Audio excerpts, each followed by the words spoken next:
The last time we debated issues, women's issues during a federal campaign, it was 30 years ago in 1984. There Yes. were no women leaders then, and there was no Green Party then. So let's just let our imaginations run away with each other and imagine that you, Elizabeth May, will head the next government of Canada as of October 19th. What would be the first thing you would do for women?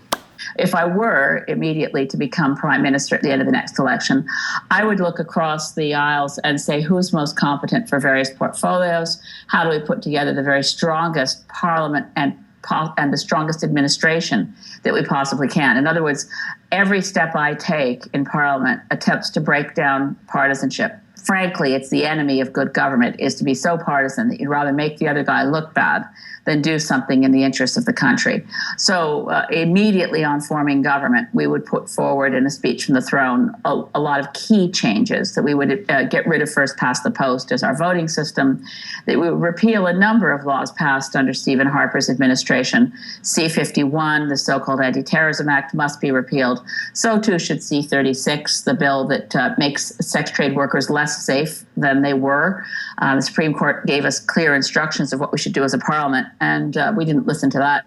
Once we've cleared the decks of the bad laws passed under Stephen Harper, we need to put in place an agenda for change that includes dealing with inequality, systemic inequality for women, calling for an inquiry into missing and murdered Indigenous women, and putting in place, restoring to Status of Women Canada, the mandate to seek equality for women, which Stephen Harper removed. And we need to restore funding to those organizations that advocate for, and this is not just in the area of women's rights, but right across the board, there's been a chill on advocacy, and we need to restore groups and the funding to groups like Match Canada and Planned Parenthood and Kairos, as well as to those groups that advocated for greater environmental protection and so on. It's a long, long list. It's too long, in fact. It's too long. I asked what was the first thing, and I've got a whole slew of things.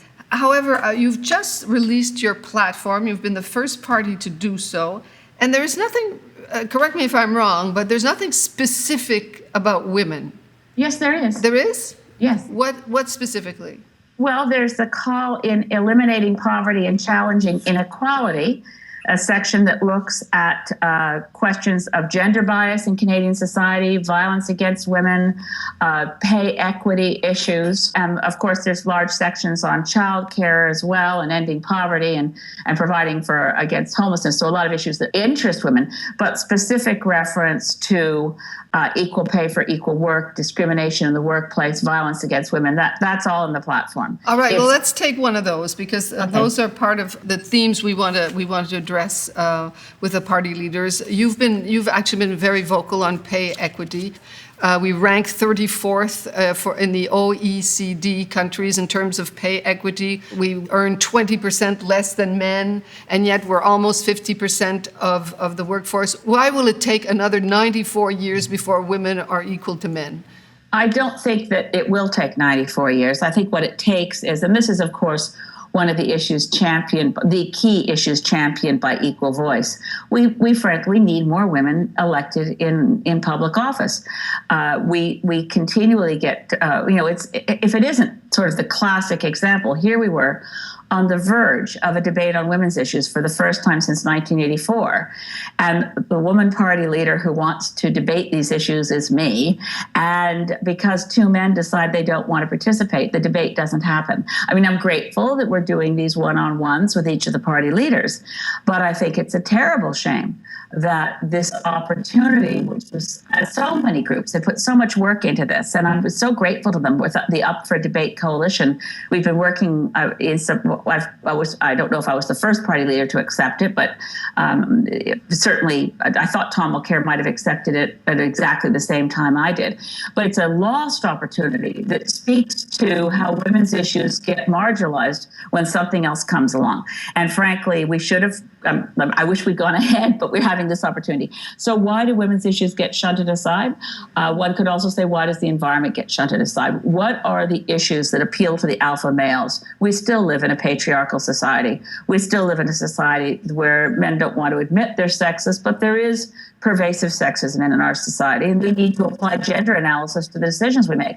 And that's not something that comes naturally, particularly in a society that's patriarchal. I've never worked in a workplace as male dominated and testosterone flooded as the House of Commons, even though we have the high watermark of women MPs in the last parliament with about 25% women members. We're still quite overwhelmed by a culture that celebrates bullying and that prioritizes a certain class of issues, which tend to think, well, we care about women's issues and we'll get to them sometime. Well, the sometime is now.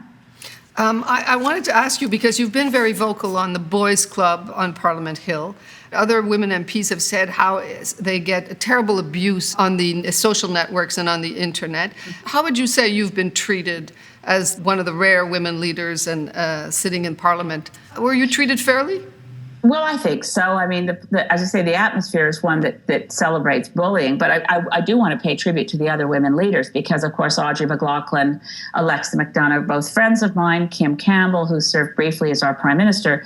But women tend to do politics differently. And one of my great heroes who passed away just as this election kicked off is Flora MacDonald. You know, I look at how she conducted herself.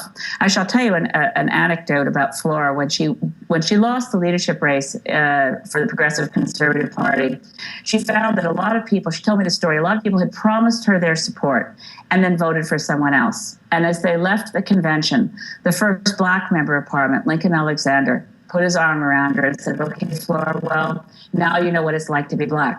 Now, how am I treated? Which was your question. I think I'm treated mostly fairly. I treat all of my fellow parliamentarians with respect, and I attempt to find common ground with them. Social media is another matter altogether. I think that the anonymity of that space is part of what provokes comments that can only be described as misogynistic and sometimes fairly scary. But I'm very good at deciding that's not a real person. That's somebody that's some use of an ISP address. And I don't need to take any comment that vile. I don't take it seriously, and I move on. But I have to say, for younger women, and a lot of my colleagues in Parliament, there were a lot of wonderful young women elected in the 2011 election. I know they found it much harder than I did. By the time you're in your 60s, you're kind of used to systemic sexism. Although you want to change it desperately, it's not as big a shock. So what do you say to women? Because politics has been particularly resistant to women. You know, there are far more women in many other walks of life than there are today in politics. What is your advice to them? What can you say to them to say, yes, you can do it. You can come. Yeah. Well, I guess I do say, yes, you can do it. Vous êtes capable. It's very important for women to see themselves in these roles. And it's a classic catch-22. Because politics will be more civil, and the space for women will be more welcoming, and will be able to work in that space more productively when there are women there in greater numbers. And so the challenge is getting going from 25% in Parliament to 50%. Now, one very important substantive change that I think will make the world of difference is getting rid of first past the post as our voting system. And I mentioned that's one of the first things I do as Prime Minister. First past the post is mostly critiqued when people think about it at all, because as a voting system that doesn't make sure that every vote counts. But it's much worse than that, because what it actually does is it enforces a kind of tribalism and nastiness within politics that's not necessary. And when you have first past the post removed and proportional representation brought in every country around the world where that's happened, the proportion of women members of parliament goes up. Voting turnout goes up, at least somewhat. So I'm optimistic that when we move to proportional representation, we can create a more respectful public space for discourse that will be the kind of place where women are more likely to see themselves as contributing and as wanting to work in that kind of space. I think we're very close to the tipping point where women will make all the difference in the Canadian Parliament. There is not much chance, though, that the next Parliament is going to vote in proportional representation, though, is there?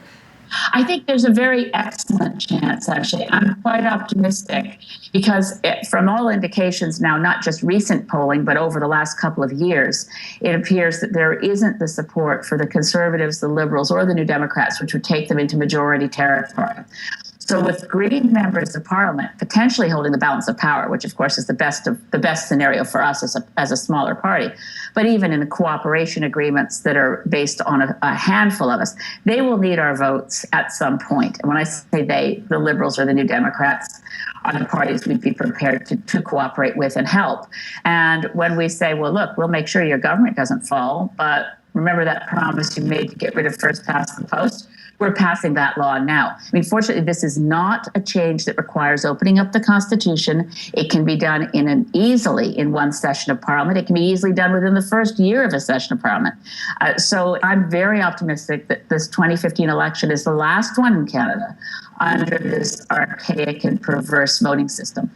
In terms of representation, women representation, though, I can't help but notice that you are quite below 50% in terms of your women candidates. You're only... We haven't, our goal is they're not all nominated yet. And when you take into account the ones that are in the process of nomination, I think we'll be but somewhere between 40 and 50%. At least that's what the organizers tell me. I'm watching it very closely. We don't enforce any kind of quota, but I'm constantly encouraging women to run. And whenever our organizers or local volunteers find a woman who's willing to consider it, it does take extra effort. So I phone people and try to talk them into it. I mentioned earlier that our strongest ridings with some of our strongest candidates are women. But right across the country, I'm hoping that by the time the deadline for candidate papers being filed, I think it's September 28th, by that point, our numbers will be much improved over where we are right now. We're about halfway through nominating all our candidates and having their papers filed with Elections Canada, but we know of the other ones who are still coming through the system. But correct me if I'm wrong, but until recently, and of course you accepted, it seemed to me that the environmental groups was a bit of a boys' club. They're mostly directed by men, the environmental groups. The environmental movement is a woman's movement.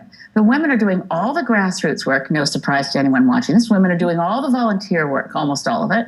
And yes, it's true. In the hierarchy of the organizations, there are a lot of CEOs who are men.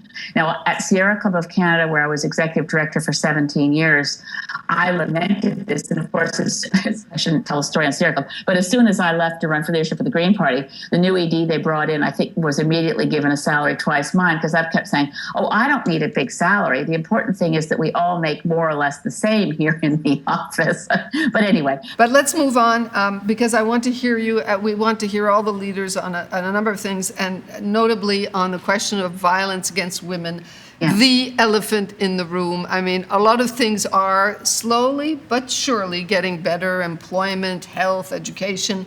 But violence is not. The Jian Ghomeshi affair a year ago was a stark reminder of how we are stuck in that same murky, dark space. Over 1 million Canadian women have been victims of either domestic or sexual abuse over the last 5 years. Yeah. What do you have to say about that?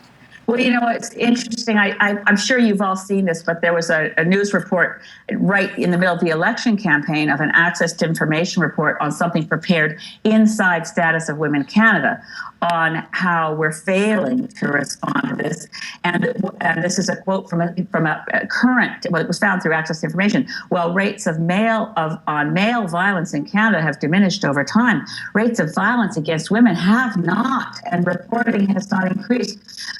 And then they cite that rural, immigrant, and Indigenous women are particularly vulnerable. We know this. We need a national strategy to confront violence against women. It's got to engage particularly women's organizations and those in sociology fields who are paying attention to this issue. We need to actually name it and shame it and be out there and have a zero tolerance for violence against women. I mentioned earlier, of course, the urgent need for an inquiry into missing and murdered Indigenous women, but it's a societal challenge that requires a very significant response. And we have, certainly at the federal government level, been completely absent on this. Well, violence has always, of course, been the tool that has been used to keep women in their place. If violence is not going down, and there's even evidence that it is going up, Right. it means it is a backlash towards women's emancipation, about women's desire to go beyond, to be more independent. Does that not mean that we need government leaders ready to talk about feminist issues and not be afraid of feminism? Absolutely. I describe myself as a feminist, and I always have. And I also would challenge anyone who doesn't think they're a feminist to do not believe in equality for women. That's what it means to be a feminist. It means to fight for our rights, but it should not be a word that we shy away from. And I'm keenly aware of it in my daughter's generation. When she was in high school, she was horrified to find that when asked if they described themselves as feminists by a teacher who wanted to see the young women understand how important this was, that a lot of them shied away from the word. So we need to reclaim that space, and we need to educate, I think, particularly the younger men and boys. And I think it starts in school. We need to ensure that equality and nonviolence, whether it's violence against, we are, by the way, I haven't mentioned much about the Green Party yet, but we have 6 core global principles that all Green parties around the world share. And one is the promotion of a culture of peace and nonviolence. So even in playground terms, and one of the things that I'm drawn to, and it's obviously not federal jurisdiction, but in the school grounds, there's a wonderful program that should be more promoted called Roots of Empathy, which help little tiny kids start learning to be empathetic. There's a lot we can do in schools. There's a lot we can do with our young men. I restarted the Women's Caucus in Parliament, which is all women in the House and in the Senate. And we do meet, and we did confront the issue of the sexual harassment that was occurring in the House of Commons and try to provide our own advice to the parliamentary committee that was looking at coming up with terms of reference for that.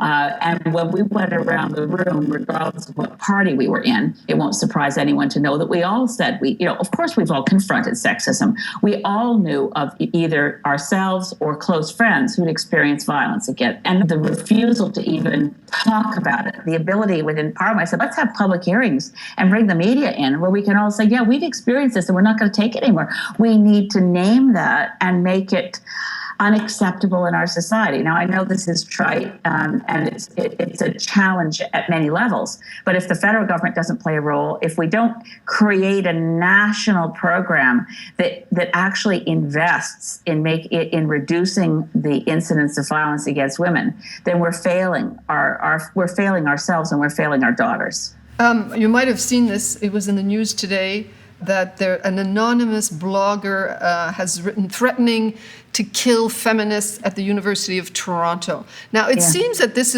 we're getting more of this, not less of this. Mm-hmm. How do you explain that? How do you make sense of that? Part of it is it's hard to. I did hear it. I was in Toronto this morning, and it was on the news, and it was chilling, and the police were taking it seriously.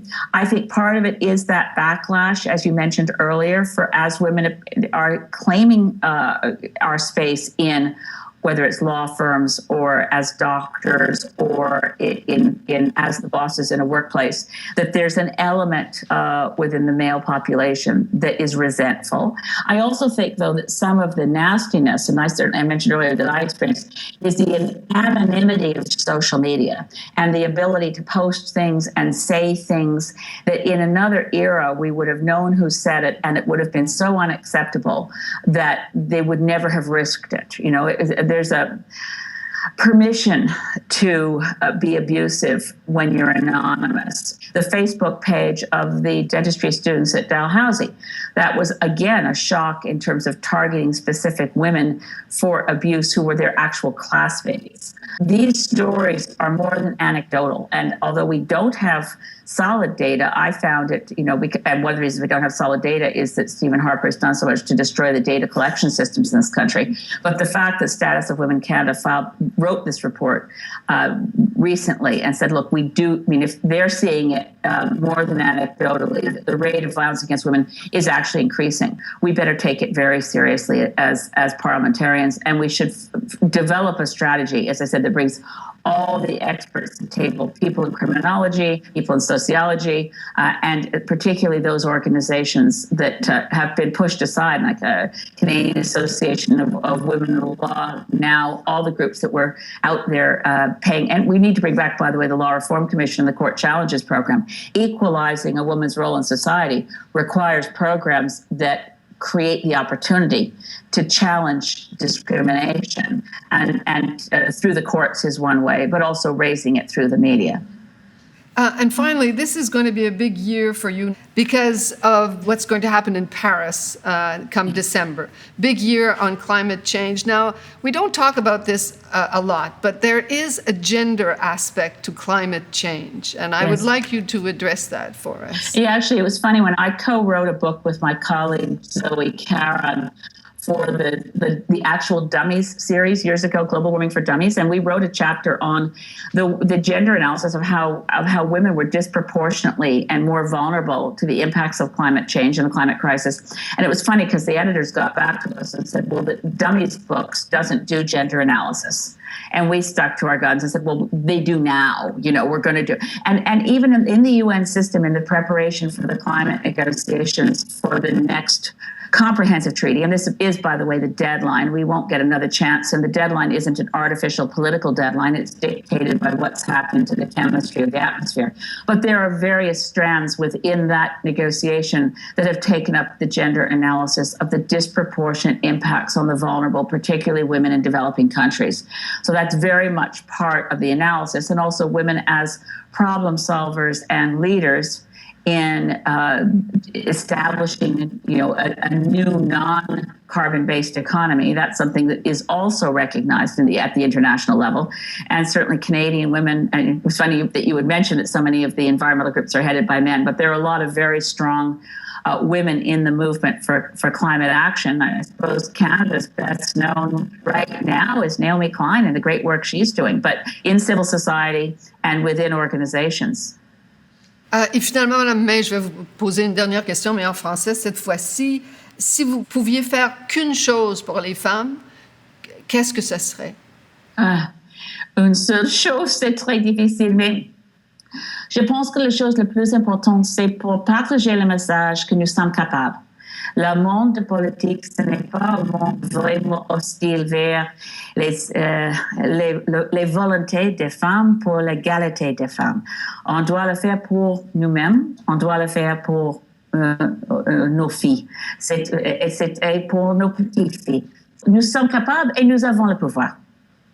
Je vous remercie. Thank you very much for joining us, and Merci. Good luck for in the upcoming election. Can I say good luck to all women in Canada, that this election brings us the kind of good government that recognizes the issues that Mr. Harper has been ignoring, that we start fixing the things he broke and putting this country on a good path. Thank you so much.